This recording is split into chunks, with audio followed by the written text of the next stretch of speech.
un año de la llegada al poder de Javier Milei. ¿Qué es esta Argentina de Milei? Un presidente que, más que un presidente de teflón que se desgasta con el uso, que pierde capas de autoridad y fortaleza con el uso, parece un presidente de hierro, se va fortaleciendo con el correr de los meses, al contrario de una expectativa en ciertos sectores de la oposición y de la opinión pública que hacían prever un gobierno caótico y con chances de enfrentar un final anticipado. Lejos de eso, Milei está fuerte y la Argentina Milei va con viento en popa por ahora. Vamos a hablar de esa cuestión a un año de la llegada de Milei con uno de los intelectuales, si no el intelectual que más la vio. En mayo de 2023, Pablo Semán hizo una composición del lugar, construyó un escenario interpretativo de la llegada de Milei, del desembarco de esas ideas y del éxito que podían tener. Estamos entonces hoy en la repregunta con Pablo Semán. Muchísimas gracias, Pablo, por estar hoy aquí. Muchísimas gracias, Luciana, por la presentación y por la invitación a conversar de esto que obviamente es interesantísimo. Pablo es sociólogo por la Universidad de Buenos Aires, doctor en antropología social por la Universidad Federal de Río Grande do Sul en Brasil, investigador del CONICET, profesor en la Universidad de San Martín e investigador en el Instituto de Altos Estudios Sociales. Su último libro, junto con otros autores, es Está entre nosotros, de dónde sale y a dónde puede llegar la extrema derecha que no vimos venir. Pablo, en este momento estás en París, por eso estamos haciendo esta entrevista por Zoom, dando clases en la Universidad París III, en el Instituto de América Latina, sobre cuestiones de la Argentina.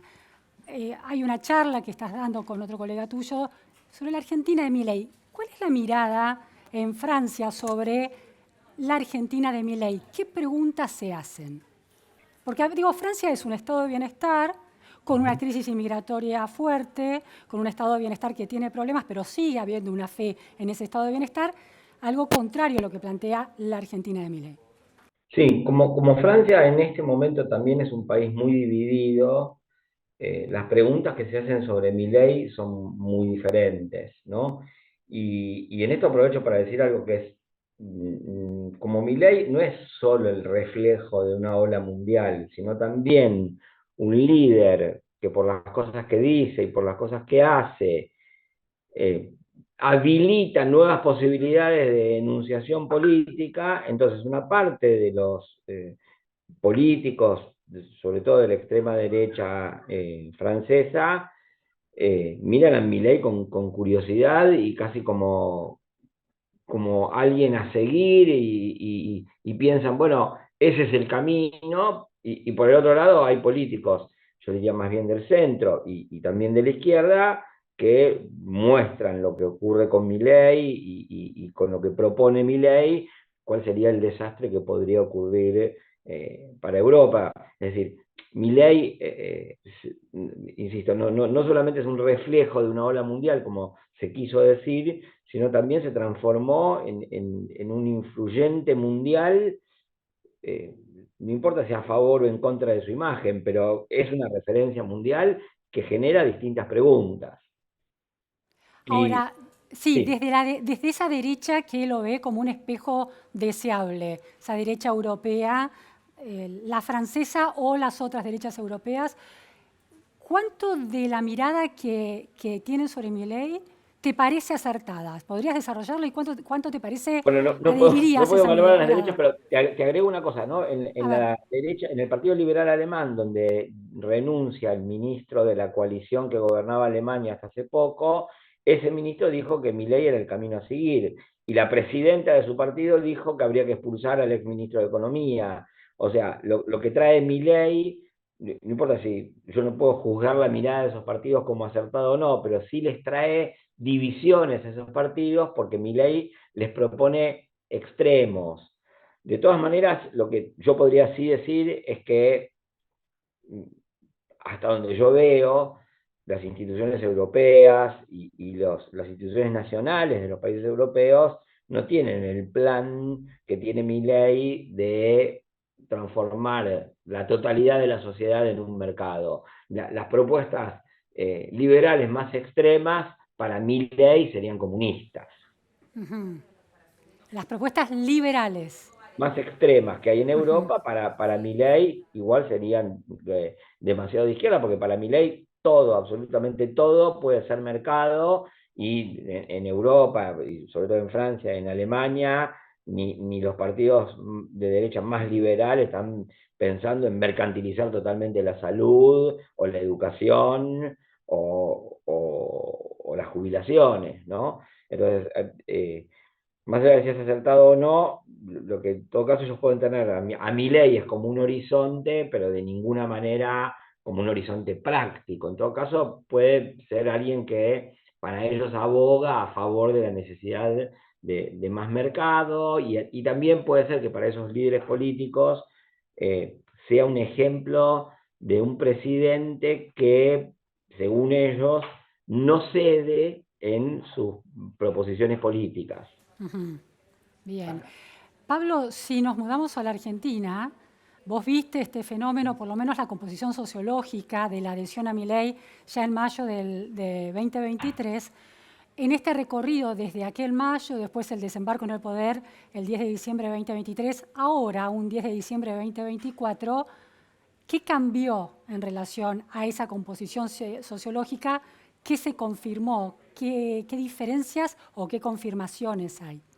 Bueno, mira, yo lo primero que creo es que Milei fue avanzando y encadenando pasos hacia adelante, con lo cual yo diría, confirmó su electorado, ¿no?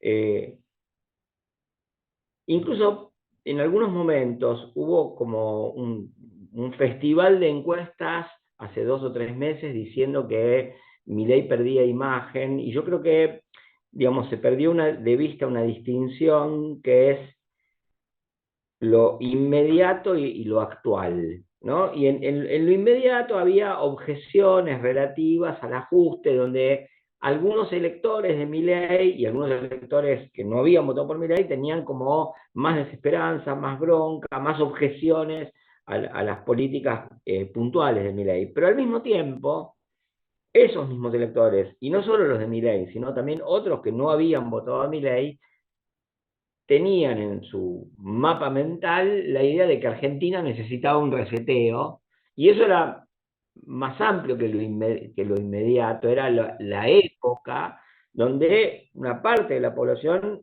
opta por un reseteo, y yo creo que eso se mantiene, y entonces yo diría, esa confirmación se va dando en la medida que Milei va teniendo algún éxito en la desaceleración de la tasa de inflación, inclusive aunque esa parte de la población percibe que su poder adquisitivo disminuyó.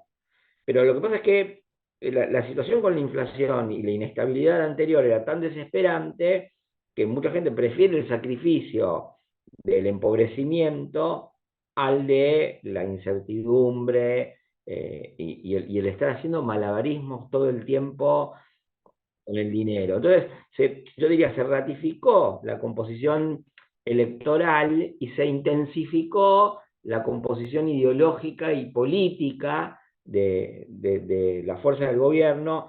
Todo esto con una salvedad que es importante hacerla, que es una parte de las objeciones a Milei tienen que ver con la repartición de las cargas del ajuste. Mucha gente objeta, por ejemplo, los ajustes en educación, en salud, Jubilados. con los jubilados específicamente. Y por el otro lado, creo que también empieza a haber un tipo de distancia que no es tan mensurable, porque no es una población extensa, pero es una población intensa, entre empresarios que sufren los problemas derivados de la situación del tipo de cambio. Yo no voy a decir si es bajo o es alto, porque no quiero que expert me diga a mí que alguna de esas cosas que él suele decir. Pero en todo caso, hay gente que dice que sufre el tipo de cambio, y eso lo distancia del gobierno. Y yo creo que eso es importante, importante tener en cuenta, porque hay en discusión algo sobre el tipo de cambio, y es una discusión que muchas otras veces ha sucedido en la Argentina, ¿no? En distintas experiencias de estabilización, y esa discusión después trae obstáculos a la política antiinflacionaria basada en la fijación del tipo de cambio. Nosotros ya Ahora, tenemos. Pablo, entre el problema del tipo de cambio y el problema de la inflación descontrolada, hay vasos comunicantes, pero este Ujú, gobierno ha logrado por el momento aislar el tema de la ujú, inflación del tipo de cambio, y la inflación tiene una marcha hacia la baja constante, ha cambiado el rumbo de esa ujú. inflación. Entonces, ¿cuánto de experiencia existencial tallada a partir de la experiencia de la inflación se ha visto transformada en la vida de los argentinos con la llegada de Milei? ¿Y cuánto pesa la inflación como una experiencia antropológica? Ya que sos un Ujú. antropólogo, te lo Sí, planteo. mira, la inflación es desesperante. Yo voy a decir solamente una cosa, que es la gente cuando los precios aumentaban a diario, tenía que tomar a diario decisiones que solamente toma un operador financiero, que es pongo el dinero en una cuenta, lo pongo en plazo fijo, lo pongo en una billetera virtual, espero los intereses, compro antes. Comprar se había convertido en un trabajo y en un trabajo frustrante, porque uno podía comprar cada vez menos y eso se sumaba a las horas de trabajo para comprobar finalmente que el poder adquisitivo seguía disminuyendo, ¿no? Entonces, como experiencia, la estabilización es balsámica. Y por el otro lado, porque esto es la contraparte de esto, yo varias veces me encontré con dirigentes opositores que me preguntaban por qué mi ley no disminuía el porcentaje de apoyo. Y yo decía, bueno, me parece que una cosa importante es la inflación. Y muchas de esas personas me miraban sorprendidas, como si yo estuviera hablando de alienígenas que bajaban de Venus, ¿no? Claro. Entonces, por un lado hay una sensibilidad de la población a la desaceleración de la tasa de inflación. Por otro lado hay una persistencia de Milei en cuanto al problema de la inflación. Y por otro lado, la oposición, buena parte de ella, sigue en el desconocimiento del problema que significa la inflación. Entonces, Te hago en ese ese punto, combo, Pablo, perdón, una sí. pregunta. Es muy común escuchar en las últimas semanas, en los últimos meses, a la oposición kirchnerista, economistas kirchneristas, que plantean que bien reconocen la contención de la inflación a la baja, pero lo que sostienen es para qué ¿por qué sostener que eso es un éxito? ¿Por qué hacer hincapié en ese éxito macroeconómico del gobierno, en esa variable puntual, si en definitiva la gente vive peor o vive mal? Ese es el argumento. Lo que señalás vos, lo que ves vos es que la gente ya con despejar la variable de inflación está mejorando su experiencia de vida de una manera muy contundente, y ese es el norte que, por ejemplo, un kirchnerismo que siempre dejó a un costado como un problema marginal el tema inflacionario no termina de ver. Porque aparte ahí hay dos cosas, ¿no? Por un lado, se recompuso la estructura de gastos de los hogares y efectivamente yo diría que muchos hogares perdieron poder adquisitivo y se empobrecieron. Lo que pasa es que esos mismos hogares que se empobrecieron también tienen un recuerdo de una memoria relativamente de corto plazo, que no está mal, sobre la etapa inflacionaria y los cálculos que ellos podían hacer en esa época también llevaban a pensar, bueno, vamos a seguir perdiendo poder adquisitivo. Por lo tanto, perder adquisitivo con alta inflación y perderlo con baja inflación igual sigue siendo una ventaja. Eso es lo primero. Lo segundo es que yo creo que no se termina de entender. A ver, yo no soy partidario de las políticas de Milei, no estoy de acuerdo con los principios filosóficos de las políticas de Milei, pero no darle importancia a la inflación y no darle la importancia que tiene a la desaceleración de la tasa de inflación en un contexto como el que vivíamos es no entender una situación básica. Una cosa es proyectar a futuro en un vehículo que está estabilizado y otra cosa es proyectar un futuro en un vehículo destartalado, que se rompe, que se para, que no se sabe para dónde va, que está en medio de una tormenta. Entonces, la estabilización es balsámica porque también permite recuperar una sensación de futuro, incluso en el empobrecimiento. Yo entiendo que los políticos que creyeron que la inflación no era importante, entiendo como un error, pero entiendo que les pase porque hay inercias, que los políticos que creyeron que la inflación no era importante sigan creyendo que la inflación no es importante. Pero si uno ve por qué ganó, en parte era por la inflación, también uno ve por qué se afirma, que es la desaceleración de la tasa de inflación.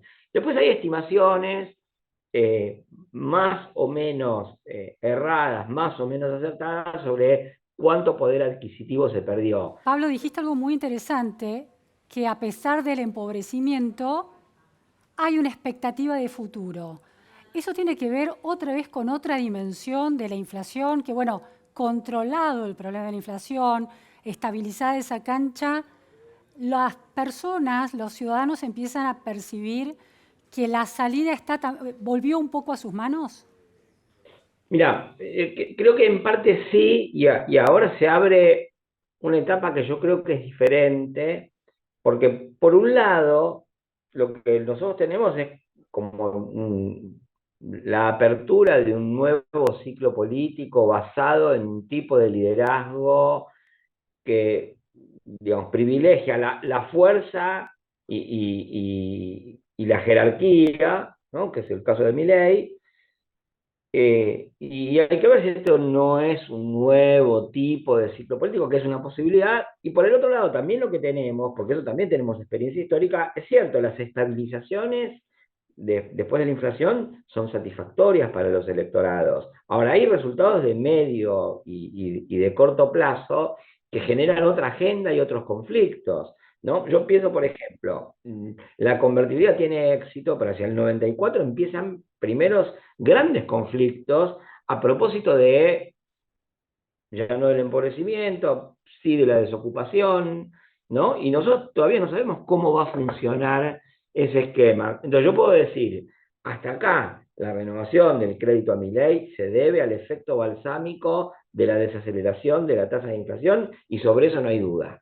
Después hay incertidumbres, sobre todo para los inversores, en relación al tipo de cambio, y así van a alcanzar las reservas o los desembolsos o los préstamos o el blanqueo hasta llegar al momento en que maduren las inversiones en el plano de la energía, que sería como el próximo gran atajo que tiene la Argentina, pero por otro lado hay otra agenda que es el deterioro que produce el ajuste en el servicio educativo, en la salud o incluso en los niveles de empleo, que vayas a ver cómo se van a distribuir, puede generar otra agenda. Ujú. Entonces, sí, hay una combinación entre efecto balsámico, recuperación de la sensación de futuro y apertura de una nueva agenda con muchos interrogantes. Y hay vos planteás en alguno de tus escritos un nuevo significado de lo individual y lo colectivo. ¿Podrías explicarlo? Voy a explicar Sí, ese. sí, sí, sí. En la medida que la pregnancia y la abarcatividad y la influencia del mercado aumenta, también aumentaron los comportamientos y la responsabilidad de los sujetos respecto de sus desempeños en el mercado y la conciencia de que su bienestar y sus mejoras van a depender de lo que ellos hagan. Eso por un lado. Por el otro lado, también es cierto que hay una gran desconfianza en instituciones que representan lo colectivo, y quería decir, no solamente con los partidos, los sindicatos, con las ideologías, digamos, entre comillas, muy entre comillas, que proponen la solidaridad y el valor de lo colectivo, sino que también una gran desconfianza de una gran institución colectiva, que es el Estado, ¿no? Porque la experiencia del Estado es muchas veces desesperante para quien pide un turno en un hospital, para quien considera que el servicio educativo o no funciona bien o tiene pocos días, tiene menos días de clases. Pero yo que quería resaltar una cosa, ¿no? Que me parece paradojal de esta época y que habla del estado de la oposición, que en la oposición por lo menos sea popular entre algunos, yo no creo que mayoritariamente, alguien como Guillermo Moreno, que yo no voy a decir lo que hizo porque si no me va a hacer un juicio, Guillermo Moreno es el tipo que más destruyó la legitimidad del Estado en Argentina. Entonces es muy difícil defender lo colectivo de la mano de ciertas personas que se proponen a sí mismas como representantes de lo colectivo. ¿Por qué nombrás, Pablo, a Guillermo Moreno como destructor de lo colectivo y no nombrás, por ejemplo, a Cristina Kirchner? No, no, no, podría también nombrarla, pero me parece que todo el episodio de 2007 en adelante respecto de las cifras de inflación, eh, pocas personas deben haber hecho individualmente tanto por destruir la legitimidad del Estado como Guillermo Moreno, ¿no? Más allá de que, y vos lo sabés, yo soy bastante crítico de las gestiones de Cristina Fernández de Kirchner, pero también ella no aparece en este momento como la figura que viene al rescate de las instituciones estatales, ¿no? Más bien, en todo caso, ella puede aparecer popularmente como la representante de una cierta lógica de reparaciones en los sectores populares en la época en que esto se hizo. Pero de todas maneras también puede ser, ¿no? Porque en todo caso la experiencia en general del kirchnerismo reivindicó el Estado, pero no le hizo honor a la reivindicación del Estado que tenía. Entonces, eso también influye en lo que vos me preguntabas inicialmente, que es, por un lado, la disciplina del mercado, por un lado, digamos, la intensificación de una economía de mercado genera individualismo, pero por el otro lado también genera individualismo el hecho de que la administración de las instituciones que representan lo colectivo, partidos, sindicatos, el propio Estado, ha sido muy deficiente. Entonces, es muy difícil defender lo colectivo con semejantes representantes, no con enemigos como estos, con rivales como Sí. estos. Milei no necesita aliados, Ujú. porque son sus principales agentes de campaña electoral. Eh, Pablo, hay un tema de tu campo de interés muy sostenido que cruza, aún cuando no sea específicamente el análisis enfocado a eso, cruza tu análisis político, que es la religiosidad de los sectores populares.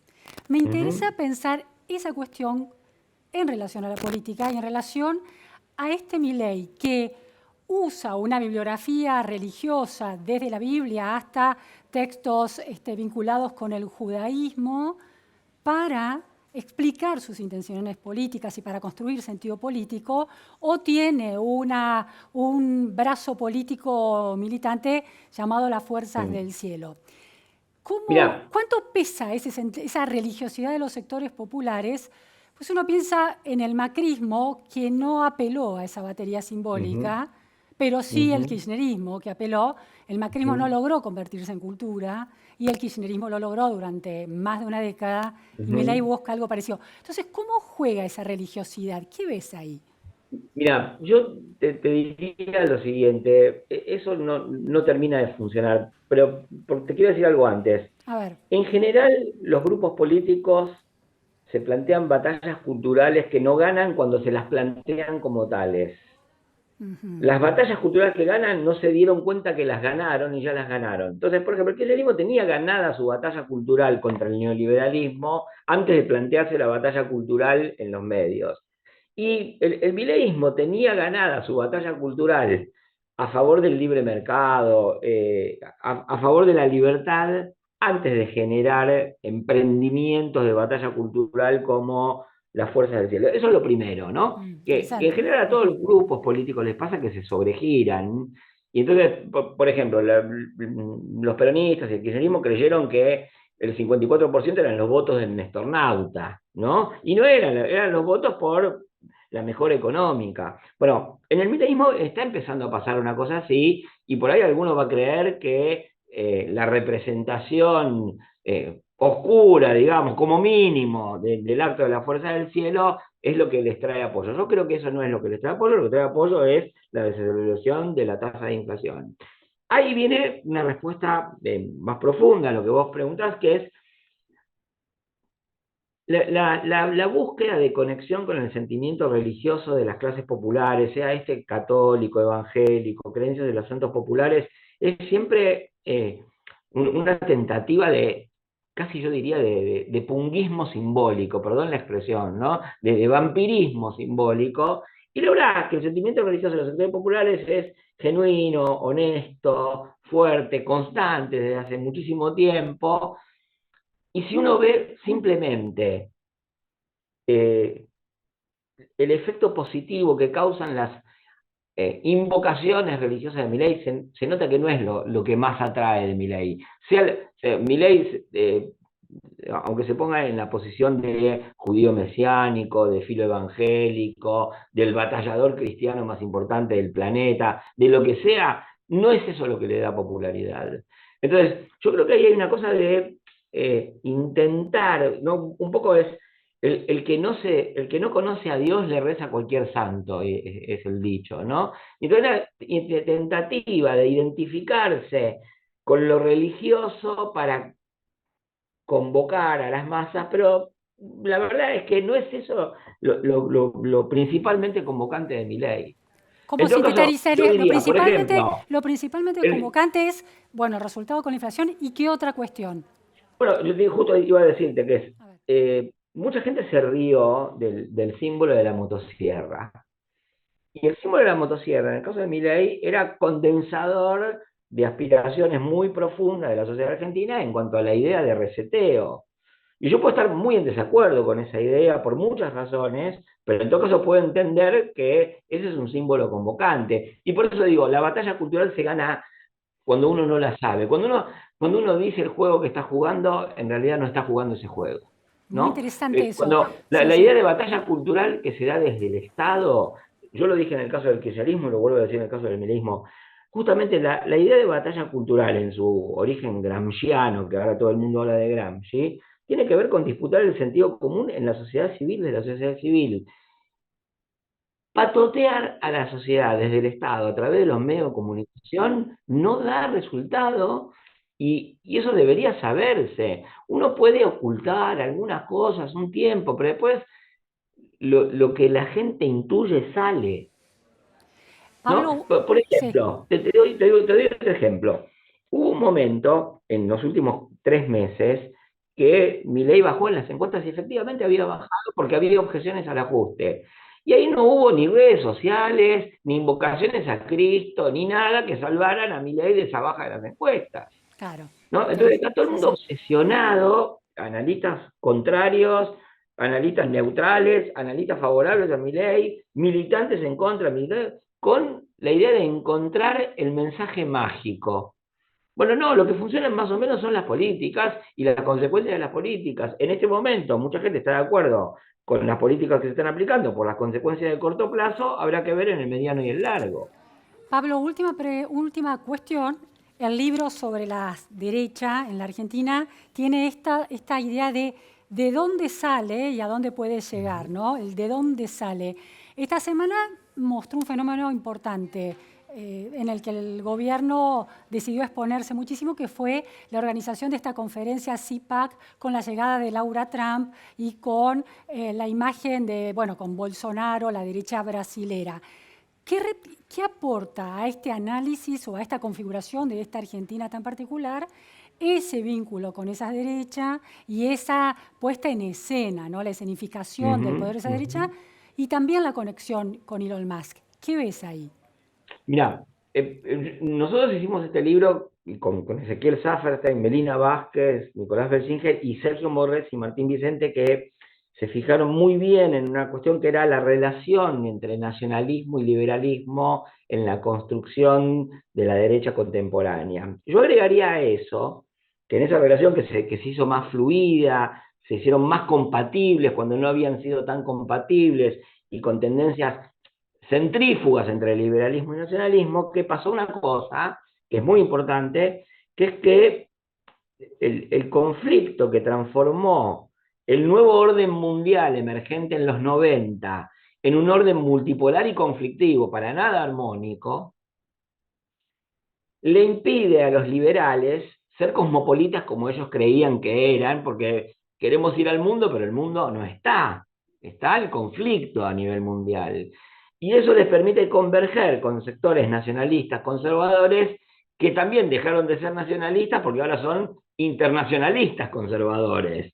Entonces tenemos liberales menos cosmopolitas y más conservadores y nacionalistas menos nacionalistas, más internacionalistas, convergiendo en torno de una agenda que es rara porque en parte es la prédica de la supuestamente la subordinación a Estados Unidos y al hagamos grande América de nuevo, por un lado, pero por otro lado implica la convergencia con líderes como Víctor Orbán o incluso con Putin, y uno veía antes que Milei se emocionaba con Zelensky y su lucha por la libertad de Ucrania, y de ese tema no se habla más, ¿no? Entonces, me parece que esta nueva escena internacional facilita o habilita un nuevo tipo de convergencia dentro de las fuerzas de la derecha en Argentina, pero también configura un escenario internacional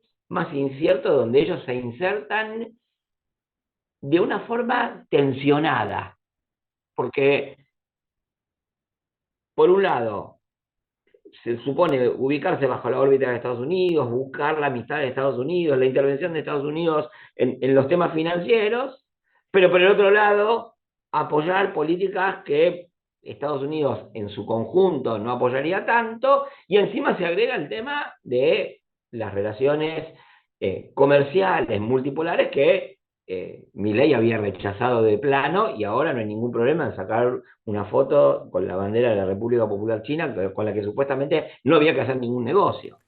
Muy interesante, Pablo, este recorrido que nos has propuesto desde la llegada de Milei, desde antes y hasta esta finalización del primer año. Veremos qué se dispara de aquí en adelante en relación a esta Argentina de Milei. Muchísimas gracias, Pablo. Fue un placer, como siempre. Bueno, muchas gracias. Hasta luego y gracias por la invitación. Gracias a todos.